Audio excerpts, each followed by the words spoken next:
My talk is about certificates and the PKI, which is public key infrastructure.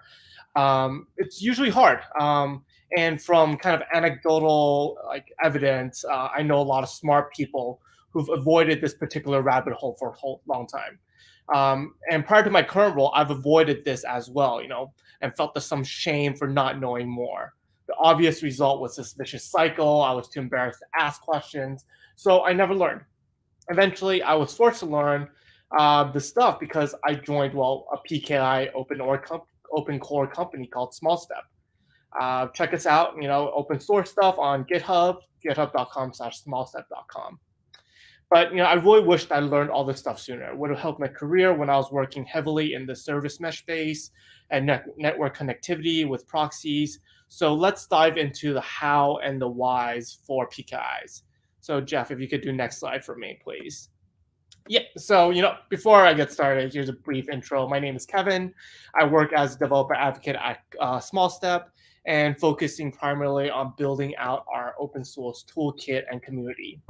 I really like to nap, so this photo really captures me in my natural state.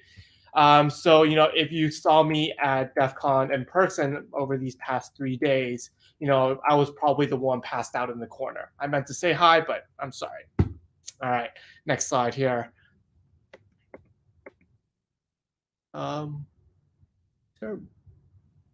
What? Okay, more problems. All right, we're just gonna, Jeff, do you want to yeah, we'll just use my face as the main screen. It's okay. PKIs, I can make this fun without slides because honestly, slides make things more boring anyways, right? So back to PKI. Fundamentally, the math is complicated. In my mind, I'm terrible at math. But the core concepts are really, really simple. And I'm going to try to make them as simple as possible. To simplify things, right, certificates are a way we identify code and devices. And identity is super useful, especially in this kind of distributed architecture age for stuff like security, monitoring, metrics, million other things. And using certificates is not hard. But before we can even talk about the certificates we want to use, we have to talk about signatures. Signatures, as in digital signatures, are really a lot like the physical world signatures that we use. They are used to verify who sent a message, and they use in the digital space public key cryptography or asymmetric cryptography. We don't do that in real life, thank God. It would be a pain in the butt. So what it lets you do is that you can prove that someone knows their private key, without knowing the private key yourself. How does this work? Let's kind of use example, right? You can use a public key to prove someone knows their private key. And that becomes really important for authentication, which is really what most people are using certificates for, proving who sent a message. Because, to generate a certificate, you need a private key, but to verify a signature, you only need the public key. And you can't generate a signature using the public key, only the private key, right? Keep that in mind. There's two sets of keys, and this key pair is really, really important for signatures. So I might be the only person who knows a particular private key. And all of you, my audience, if you all knew my public key, I can sign something, and you all can verify the signature. And you can know that the only way the signature was produced is by me, because I'm the only one who holds the private key. Another example we talk about, from another perspective, let's say there's an audience member called Cindy, right? I know Cindy's public key. I can know if I'm actually talking to Cindy by using this kind of key pair. The way I might do that is just to generate, let's say, a random big number, and tell Cindy, hey, Cindy, please sign this for me. If the number is big enough, it's very, very unlikely that anyone has produced a signature over this random number that I generated. So if I get a signature over that random number back that verifies, I basically challenged Cindy and got a response from her, knowing that, okay, I'm talking to the right person. This is, the core of how certificate-based authentication works. It's just using this kind of key pair signing protocol. The math is complicated. We're not going to dive into it. You can easily search on your own if you're more interested. But if you want to use certificates, that's really all you have to know. Let's see. So that's the easiest way I can really boil down certificate-based authentication with asymmetric cryptography to authenticate a person, device, or whatnot. But there is a problem, right, that we need to address. To authenticate someone, you need to know their public key. So if you're talking to a lot of people, you're going to need to know the public key of every single person.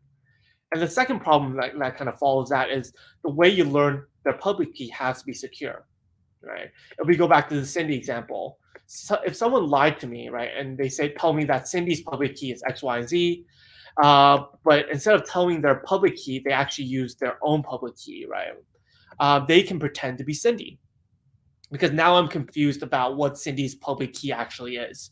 So if you have a lot of people, like if you have to talk to a lot of people, or more commonly, as architects of big systems, we're talking about like big systems. We have a lot of components talking to each other, right? Not necessarily people. Every component needs to know every other component's public key. And that can be really challenging. And we have to do that in a secure manner. And this is where certificates enter the picture. And certificates can be intimidating, but fundamentally also really simple. And here's my kind of ELI 5, explain like I'm 5 definition. Certificates are like driver's license, right? We all have them. They are driver's license or passports, for your computer and code.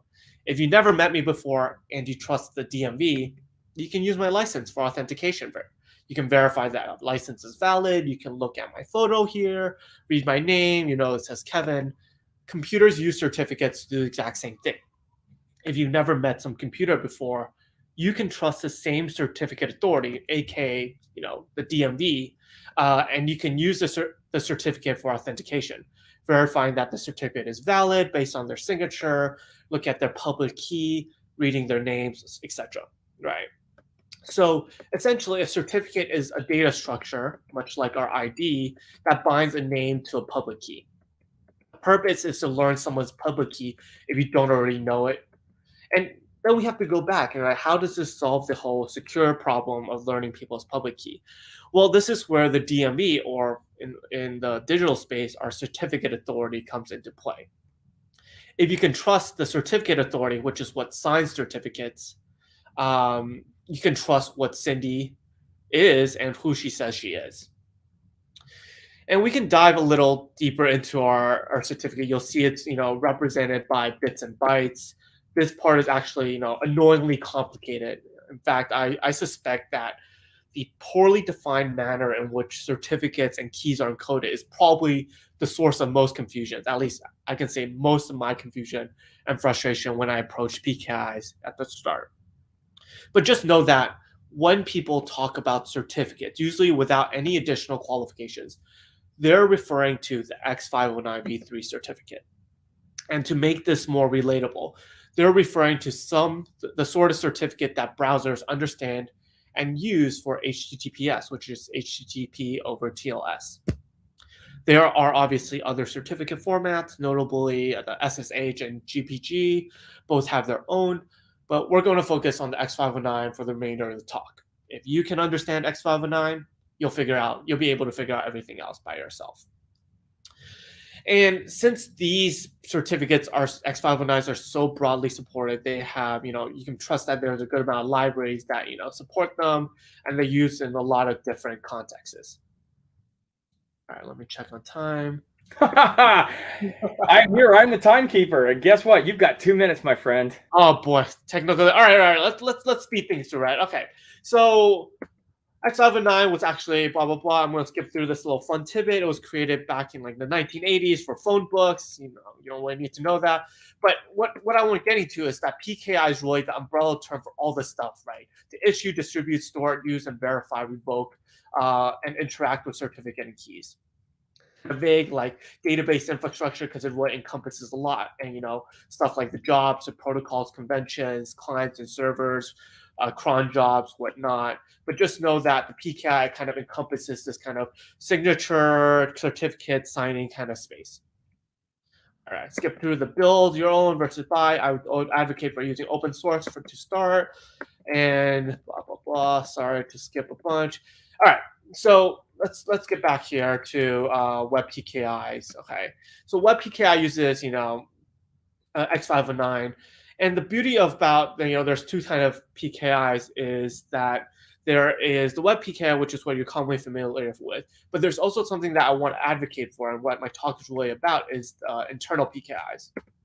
Internal PKI is what you run for your own stuff, production infrastructure, like services, containers, and VMs, corporate endpoints, stuff that you don't want to rely on a web PKI for, because you running an internal PKI gives you a lot more control and flexibility. It allows you to authenticate and establish channels on your own stuff to run like secure communications anywhere. And the problem is that the web PKI was not designed to support internal use cases, right? The last thing I want to mention is that even with a CA like Let's Encrypt, which offer free certificates and automated provisioning, you'll still have to deal with stuff like rate limit and availability. Additionally, web PKIs by default have a lot of trusted CAs. So do you really want your internal like services and devices to be authenticated based off external CAs that are run by other orgs and located perhaps in countries that you don't trust as much, or just outside your own like infrastructure? So what I want to kind of sum up is use your own, like run your own internal PKI. Sorry for not getting screen share to work and having to rush through this. Check out GitHub. There is a lot of open source scenarios. smallstep is a great one. And you can, here, let me write, I think I read that. Yeah. If you have any questions, go to Kevin. You can email me at kevin@smallstep.com, or you can find me on Twitter at devadvocado, which is, right there. Devadvocado. I'll put this in like the comment section. Jeff, back to you. We try.